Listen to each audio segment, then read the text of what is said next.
Morning, everyone. So, today we are going to start a new chapter, that is the third chapter, Rural Life and Society.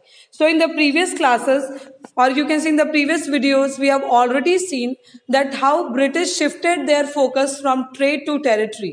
कैसे उन्होंने अपनी focus as a trading company, they started becoming the imperial पार और gradually उन्होंने India को अपनी colony बना ली थी. ठीक है.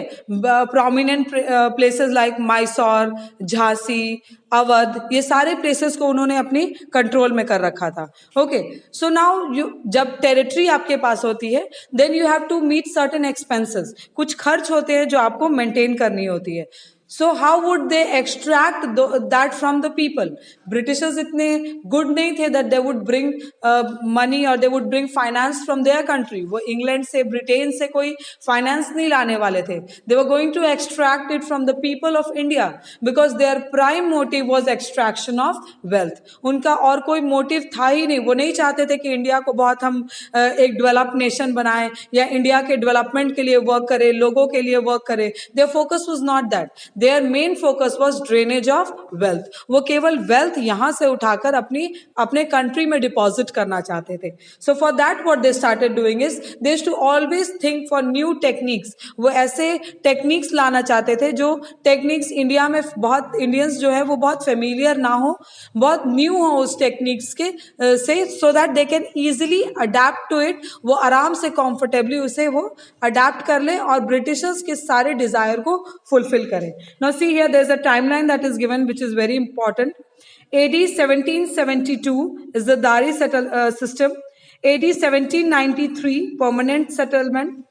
AD 1820 Rayatwari settlement and AD 1830 Mahalwari settlement. Now you all must be wondering कि ये क्या settlements हैं? ये आपकी basically land revenue policies थी. ठीक है. कैसे लोगों से रेवेन्यू, पैसे, टैक्सेस कलेक्ट की जाएं, वो सारी पॉलिसीज हैं ये. So these dates are very important. You can jot it down in your copy और you can neatly draw it in your copies also. As the British colonial power secured political control over Indian territories, its political architecture began to feel the strain of financial liabilities.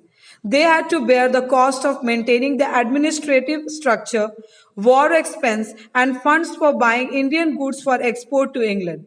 So the British government embarked on exploring ways to enhance income through revenue. However, these policies ruined the traditional Indian economy, which was agriculture. So when Britishers they came to India and they took the territorial control of India, उन्हें क्या problems face करने लगे वो? अब उन्होंने territories तो अपने under में ला चुके थे वो. But what was the problem? Now they had to look for ways to increase their income. उन्हें एडमिनिस्ट्रेशन को भी मैनेज करना था, उन्हें इंडियन गुड्स भी खरीदने थे, रॉ मटेरियल्स खरीदने थे. जैसे इंडिया से वो रॉ मटेरियल खरीद के अपनी इंडस्ट्रीज की रॉ मटेरियल नीड्स को सेटिस्फाई करते थे. अपार्ट फ्रॉम दैट वो कॉन्टिन्यूअस स्ट्रगल में भी थे, कॉन्फ्लिक्ट में थे बाकी यूरोपियन कंट्रीज से. So they had to spend money on wars also. बहुत सारी लड़ाइयाँ भी वो लड़ रहे थे. So for all these expenses what they came up with, they started exploring ways. वो अलग अलग तरीके ढूंढने लगे and they came up with the policies of increasing the revenue.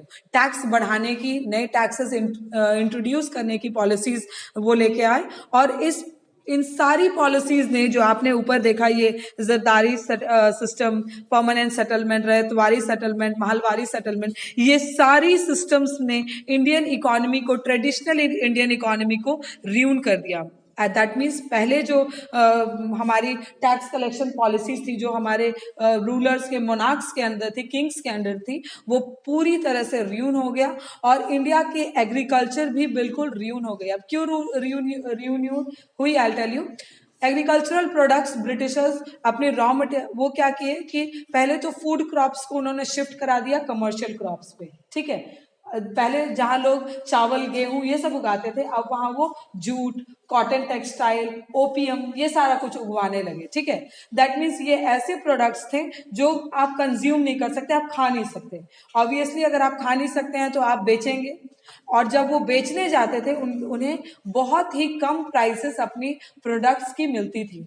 Okay, so gradually what people they started doing is वो अपनी traditional occupation that was agriculture को छोड़ के वो शिफ्ट करने लगे दूसरी ऑक्यूपेशन पे. Now let us C land revenue policies till 1857. So your 1857 was your first war of independence. If you remember, Barrackpore में ये स्टार्ट हुआ था. Mangal Pandey had initiated the revolt, और ये रिवोल्ट स्टार्ट हुआ था. ब्रिटिशर्स ने नए गन्स लेके आए थे, ब्रिटिशर्स एडवांस गन, और उसकी जो कार्ट्रिजेस थी वो सील्ड होती थी ग्रीस से. ग्रीस जो अभी आप यूज करते हैं ना अपनी व्हीकल्स में, वो ग्रीस से सील्ड होती थी. और एक र्यूमर स्प्रेड हो गई थी दैट ये जो ग्रीस है वो काउ और पिग के फैट से बनी हुई है. So it was both Hindus and Muslim they united together to not use grease cartridges. ठीक है, अब हिंदूज क्योंकि वो काउ जो है वो उनकी सेक्रेड एनिमल है, और मुस्लिम्स के लिए पिग जो है वो डिसलाइकेबल एनिमल है. दे डिसलाइक पिग्स. ठीक है, अकॉर्डिंग टू देयर रिलीजन. सो और ये जो ग्रीस कार्ट्रिजेस थी वो अपने टीथ से उन्हें ब्रेक करना होता था. So they never wanted to you can say touch it with their teeth. वो टीथ से वो तोड़ना नहीं चाहते थे, इसलिए एक रिवोल्ट हुई थी 1857 में. मंगल पांडे ने उसे इनिशिएट किया था.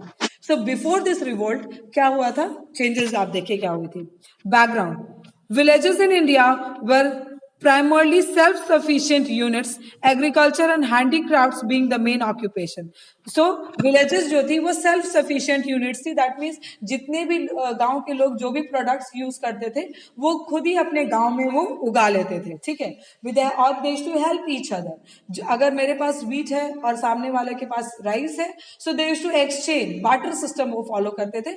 They used to exchange their products and they were self-sufficient. And their main occupation was agriculture. Main occupation agriculture और handicrafts था. ठीक है, handicrafts जैसे बास्केट मेकिंग, फैन मेकिंग, आपके हैंड फैंस होती है ना, वो सब बनाना, पॉटरी, ये सब वो किया करते थे before 1857. Land revenue was collected by landlords or by officials appointed by the king, mainly in kinds. So before than that, land revenue कैसे collect होती थी? Land lords जो होते थे, लैंडलॉर्ड्स जमींदार कलेक्ट करते थे, या कोई एक पर्सन अपॉइंटेड होता था किंग से. किंग अपॉइंट करता था किसी एक पर्सन को, किसी एक ऑफिशियल को, और वो कलेक्ट करता था लैंड रेवेन्यू. और वो लैंड रेवेन्यू काइंड्स में कलेक्ट होते थे. काइंड्स का मतलब होता है जो भी प्रोडक्ट आपने प्रोड्यूस किया है आप उसमें पे कर सकते हो. अगर आपने वीट प्रोड्यूस किया है तो एज अ टैक्स आप वीट भी दे सकते हो. अगर आपने राइस प्रोड्यूस किया आप राइस दे सकते हो. That means cash was not required. Mostly the farmers owned the land they tilted. Okay. सो जो जिस भी लैंड पे फार्मर्स फार्मिंग करते थे मोस्टली वो ओनर्स होते थे उन लैंड्स के. ठीक है, that means they were the land owners themselves. वो लैंड उन्हें ही बिलोंग करती थी. British policy till 1793. अब ब्रिटिश पॉलिसी 1793 तक ब्रिटिश की क्या पॉलिसीज थी देखिए आप. जरदारी सेटलमेंट. ठीक है, जरदारी सेटलमेंट क्या थी, सिस्टम क्या थी वो आप देखेंगे. When English East India Company obtain Diwani of Bihar, Bengal and Orissa in 1764, battle of Buxar के बाद दीवानी राइट्स दी गई थी ना उन्हें. ठीक है, उन्हें दीवानी राइट्स मिल गई थी बिहार, बंगाल और उड़ीसा की. दैट मीन्स अब आप बिहार, बंगाल और उड़ीसा से टैक्स कलेक्ट करेंगे. They continued with the traditional method of revenue collection. But the officials of the company usurped huge amount from the peasants unofficially, which added to their personal wealth. So now what they used to do, what companies officials they used to do, अगर company ने कहा है that आपको 5 kg wheat देनी है, for example I am saying आपको 5 kg wheat देनी है एज ए रेवेन्यू. ब्रिटिशर्स ने कंटिन्यू किया ट्रेडिशनल मेथड से ही, पहले जैसे रेवेन्यू कलेक्शन होता था वैसे ही उन्होंने कंटिन्यू किया. बट एक प्रॉब्लम जो आई थी that they had corrupt officials. उनकी जो ऑफिशियल्स थे वो करप्ट थे. अगर फॉर एग्जांपल 5 kg किसी पर्सन से कलेक्ट करनी है तो वो 5 ना कलेक्ट करके 10 कलेक्ट करते थे. 10 kg, 5 kg they used to keep to their personal wealth, they used to add to their personal wealth. वो खुद को रख लेते और 5 kg जो थी वो अपनी गवर्नमेंट को ट्रांसफर करते. So if you see government को 5 kg ही मिल रही है, बट ग्राउंड लेवल जो पर्सन है जो पे कर रहा है उस पर तो डबल हो गई burden. So this doubled the burden of the person who were the taxpayers. However, till 1770s, the company's income from land revenue was too little. This dismissed further because of massive famine. Hence, Warren Hastings introduced the Izdari system, according to which right to collection was given to the highest bidder of a period of 5 years. These bidders were called contractors. So now, by till 1770s, company ने continue रखा अपनी वही for 5 to 6 years. They continued with the same traditional method, जहाँ पे अब king का official ना हो के वो ब्रिटिश ऑफिशियल था, वो कलेक्ट करने लगा. ये बिल्कुल सेम प्रोसेस रहा. बट आफ्टर 1770s अचानक से बहुत ही कम इनकम हुई कंपनी को, बिकॉज फेमीन आ गई थी. Now what is famine? I will say you. Famine is a situation where people, animals, they start dying without food, जिसको सूखा पड़ना जिसको आप बोलते हैं. ठीक है, बैड हार्वेस्ट के बाद जब लोगों के पास खाने को नहीं होता, वो उनकी डेथ होने लगती है, वो सिचुएशन को कहते हैं हम लोग अकाल. ओके, अकाल वाली सिचुएशन को, अकाल को हम लोग बोलते हैं famine. So people at that time they started suffering from famine, so they were not able to pay the taxes. So your Warren Hastings at that time, he came up with a new system, that was इज्जतदारी system. Now इज्जतदारी system क्या था? उसमें अब direct tax नहीं collect करना था. ठीक है, जैसे डाल्टनगंज है, वहां पे एक बिडिंग हुई. बिडिंग का मतलब बोली लगती थी, और जो हाईएस्ट बिडर होता था, जैसे 10 लोग बैठे बिडिंग करने, that I will pay you money, और आपके बिहाफ पे मैं अपना टैक्स कलेक्ट कर लूंगा. जैसे मैंने आपको दे दिया, आपको मैंने 5 लाख दे दिए, और अब ये जो जगह है डाल्टनगंज, वो 5 साल के लिए मेरी हो गई. सो ऑब्वियसली उस सिचुएशन में पर्सन क्या कोशिश करेगा कि अगर मैंने 5 लाख दिए हैं तो मैं इतना टैक्स तो जरूर कलेक्ट कर लूं जो कि 5 लाख से ज्यादा हो. Okay, so again in this case also, अगर इज्जतदारी सिस्टम भी आए तो उसमें भी सफरर्स वर द पीजेंट्स. ठीक है, पहले करप्ट ऑफिशियल्स उनसे ज्यादा पैसे लेते थे. अब जो कॉन्ट्रैक्टर्स, जो हाईएस्ट बिडर्स होते थे, वो उन्हें कॉन्ट्रैक्टर्स कहा जाता था. उन्हें 5 साल के लिए एक जगह दे दिया जाता था और बोला जाता था दैट आप मुझे इतना पैसा डिपॉजिट कर दीजिए, द बिडिंग अमाउंट आप डिपॉजिट कर दीजिए, और बाकी आप जितना चाहें 5 साल तक इस जगह से रेवेन्यू कलेक्ट कर सकते हैं. So you know these contractors saw these places as a source of revenue. वो केवल उन जगहों को पैसे कलेक्ट करने की जगह के जैसा देखते थे. वो नहीं देखते थे कि ये मेरी कंट्री के लोग हैं, इन्हें फैसिलिटीज और मुझे प्रोवाइड करानी है. They should not see all this.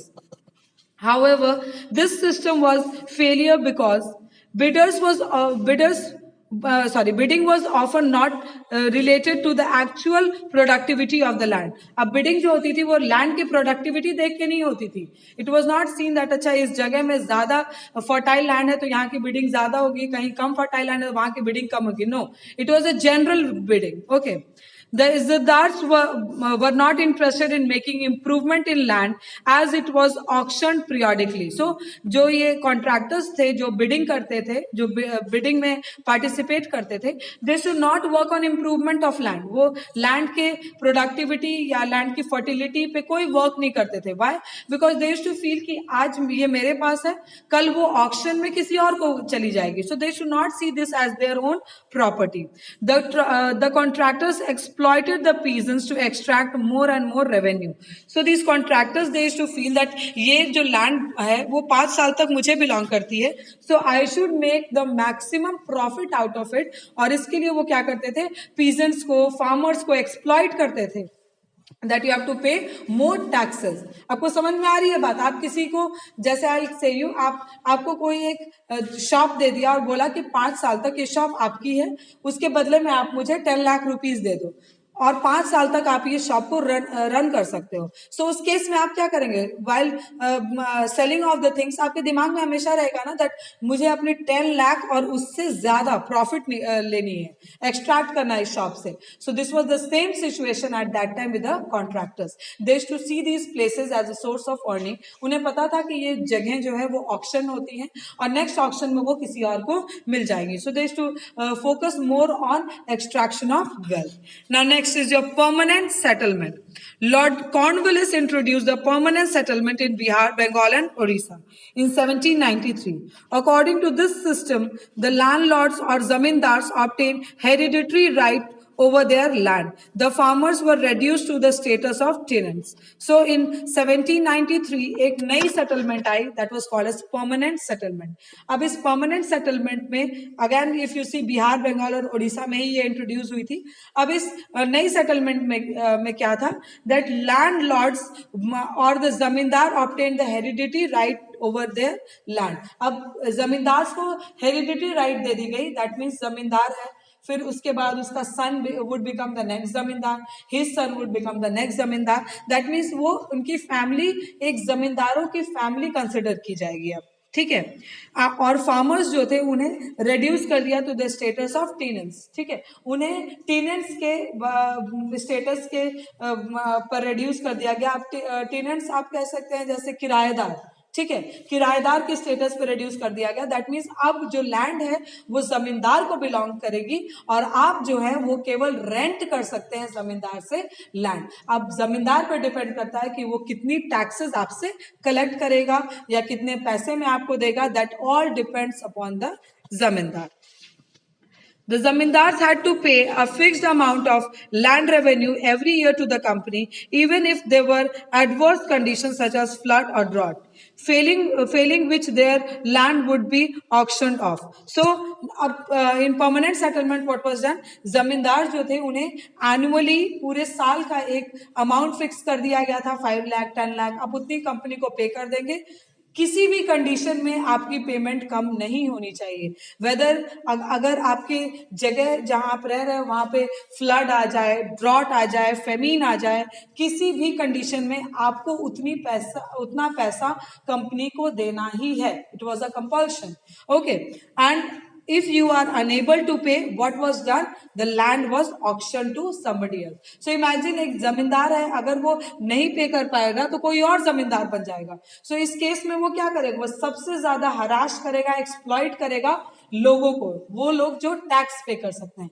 So again in permanent settlement also, who were the bearers? कौन? अगेन सफरिंग स्टेट में कौन थे? Who are the sufferers? The peasants. Okay, the taxpayers.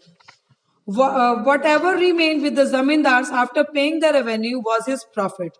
The land revenue was fixed at roughly 50% of the total produce. So whatever the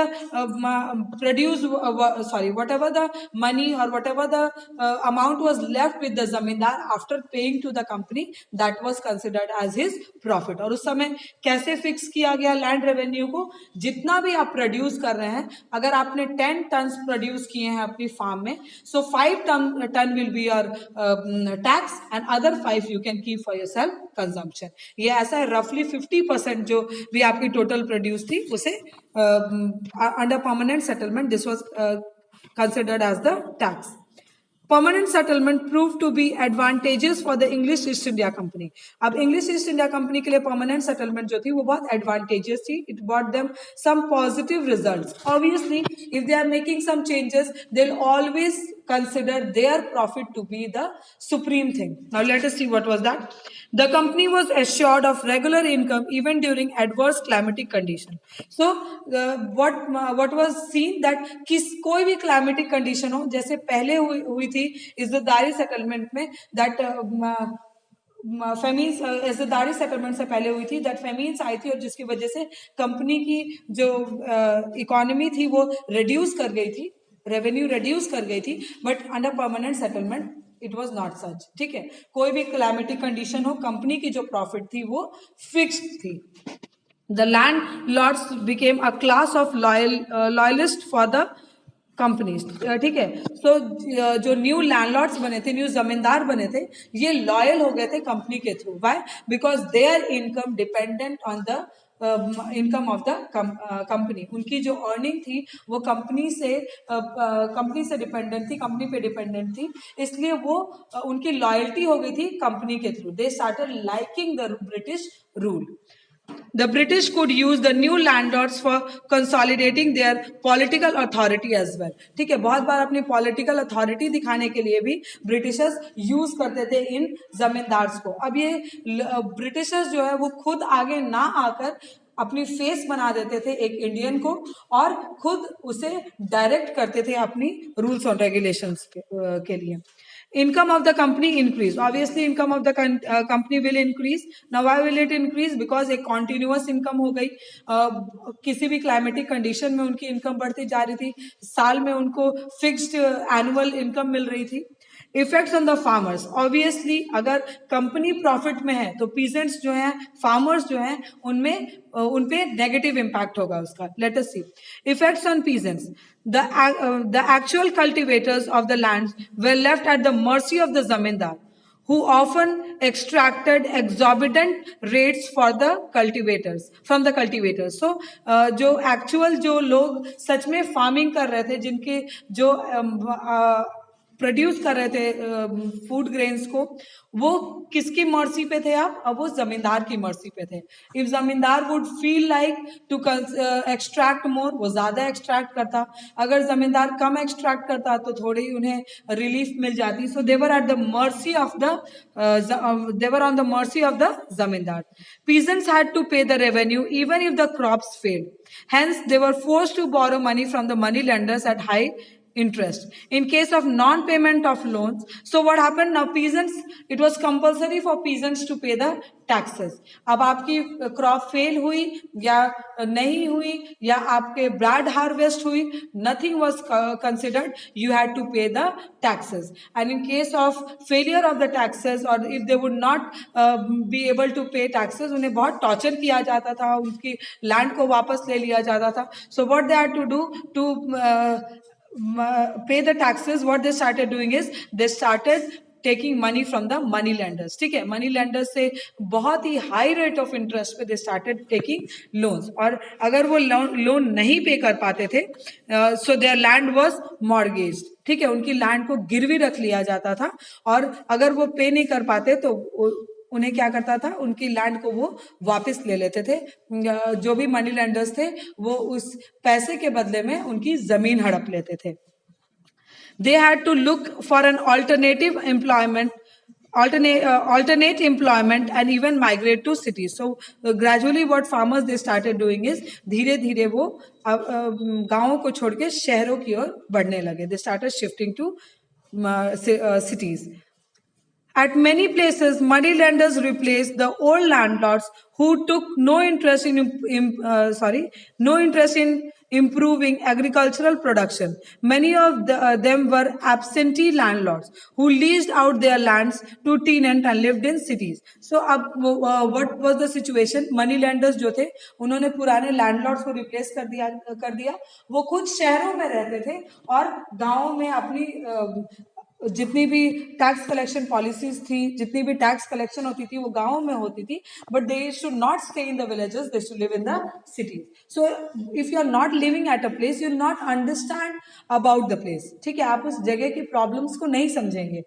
इसीलिए आपके जो CM है वो झारखंड से ही बनते हैं, बिहार में सीएम वो बिहार के ही बनते हैं. ऐसा कोई एलियन पर्सन को जैसे मिजोरम से लाके झारखंड में क्यों नहीं बनाया जाता? Because that person will not understand about the problems. ठीक है, सो these people, they should not live in the villages, so they never realize the problems of the people. The method of cultivation continued to be primitive, as neither the British nor the landlords took any interest in improving agricultural methods or yields. So cultivation continued to be primitive. वही traditional seed use हो रही है, बिल्कुल खराब production हो रही है, yield होती है किसी एक जगह से, किसी एक फार्म से कितना प्रोड्यूस हुआ उसे हम yield कहते हैं.